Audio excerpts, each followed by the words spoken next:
जय श्री कृष्ण। श्रीमद् भगवद गीता अध्याय 7 श्लोक संख्या 28।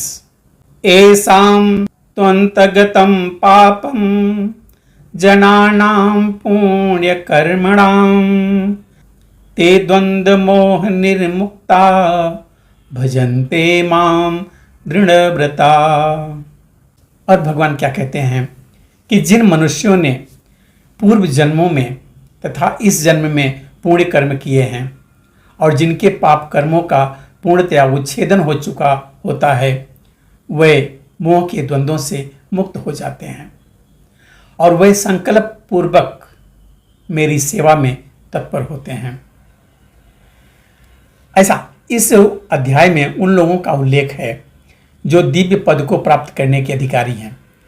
जो पापी, नास्तिक, मूर्ख तथा कपटी हैं, उनके लिए इच्छा तथा घृणा के द्वंद्व को पार कर पाना बहुत कठिन है। केवल ऐसे पुरुष भक्ति स्वीकार करके क्रमशः भगवान के शुद्ध ज्ञान को प्राप्त करते हैं। जिन्होंने धर्म की विधि विधानों का अभ्यास करने, पुण्य कर्म करने तथा पाप कर्मों के जीतने में अपना जीवन लगाया है, फिर वह क्रमशः भगवान का ध्यान समाधि में करते हैं। आध्यात्मिक पद पर आसीन होने की यही विधि है। शुद्ध भक्तों की संगति में कृष्ण भावनामृत के अंतर्गत ही ऐसी पद प्राप्ति संभव है, क्योंकि महान भक्तों की संगति से ही मनुष्य मोह से ऊपर उठ सकता है। श्रीमद् भागवत में कहा गया है कि यदि कोई सचमुच मुक्ति चाहता है तो उसे भक्तों की सेवा करनी चाहिए, किंतु जो भौतिकवादी पुरुषों की संगति करता है वह संसार के गहन अंधकार की ओर अग्रसर होता रहता है।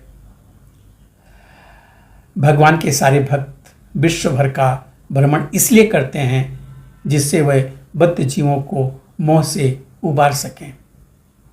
मायावादी यह नहीं जान पाते कि परमेश्वर के अधीन अपनी स्वाभाविक स्थिति को भूलना ही ईश्वरीय नियम की सबसे बड़ी अवहेलना है। जब तक वह अपनी स्वाभाविक स्थिति को पुनः प्राप्त नहीं कर लेता, तब तक परमेश्वर को समझ पाना या संकल्प के साथ उनकी दिव्य प्रेमा भक्ति में पूर्णतया प्रवृत्त हो पाना कठिन है। मिलते हैं अगले वीडियो में एक और श्लोक को लेकर के।